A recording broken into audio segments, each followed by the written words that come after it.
welcome to our Royal Highness Sports Business Salon. As we continue to run plays from the Storytelling Playbook, let's have a quick refresh of our Storytelling Playbook elements. It's relatable and engaging. There's an emotional connection. It is definitely memorable. It can have a moral lesson. However, we must have our sidekick to hero journey. Sticking to that commitment, I, the Duchess, invite you to share your team names in the chat. So far, we receive requests from football, basketball, and baseball. And I promise you that in her Royal Highness Sports Business Salon, we can heal that unmet human emotional need of a fandom of a team that does not hug you back. All teams are welcome, even the ones that the Duchess is particularly petty about. So please put your request in the comments. We got you. So, if you saw last week's playbook preview, then you saw highlights from the StudBudz 72-hour Twitch feed from the WNBA All-Star Game in Indianapolis. Who are the StudBudz, you ask? They are Minnesota Lynx teammates Courtney Williams and Natisha Hiedeman. Their All-Star Game 72-hour Twitch feed had 18,000 streamers on average for a max of 24,700 viewers at its peak, a total reach of over 300,000 viewers. And their channel that they launched in June 2025 on Twitch had rapid growth over All-Star Weekend, reaching 70,000 followers, so that's subscribers to their feed. That's exponential growth in just 6 weeks.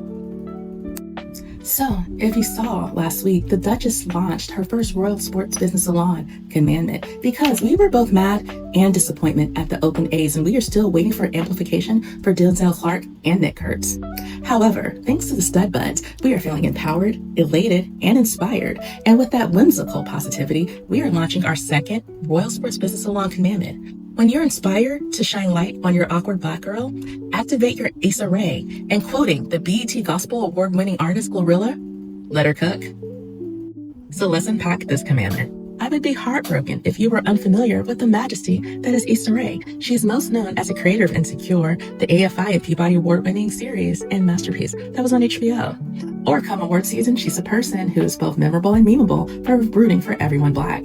However, her sidekick to hero journey started as a Stanford alum who was getting no love from TV studio land. So in 2011, she did a DIY and produced The Misadventures of the Awkward Black Girl on YouTube, which had millions of views and subscribers, caught the attention of HBO, which she started writing in 2013 with Larry Wilmore, and Insecure launched on HBO to 2016. So how does StudBudz inspire the second commandment? I'm so glad you asked. Both senior executives forget that culture is rarely created by the monarchs. It's often created from the grassroots. Many example, ESPN's Vibe Check. It's an all-woman sports commentary-led show produced by ESPN. However, the ESPN leadership decided not to platform it on ESPN nor ABC. It's on Disney Plus with episodes that vanish after 48 hours. So, with the StudBudz, Courtney and Tisha pulled at Issa Rae because they went DIY. They got their own sponsors, some production support, and found a golden opportunity with the WNBA All-Star Game to have a 72-hour live continuing feed. Quickly going through our storytelling elements, it's relatable and engaging. First of all, and they have the authenticity and the connection. They have an unfiltered behind-the-look scenes from the players, not produced from the network or from the league, from themselves. So it's a connection that we often miss from traditional media. Also, it's the power of player-generated content. The live stream allows them to control their own narrative and showcase their personalities and go beyond protecting a brand.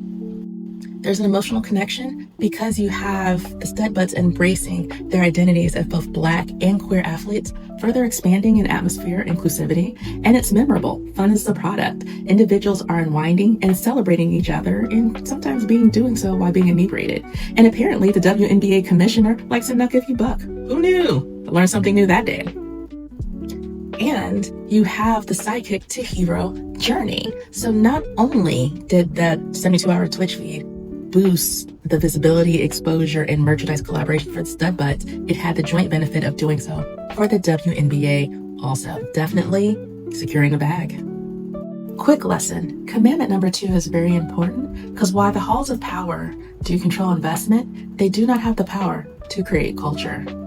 As we said before, history does not repeat, but it sure rhymes. And what we've learned from history is that it usually takes a DIY to beget DEI, which usually results in a lucrative ROI. And there are several KPIs to prove my point.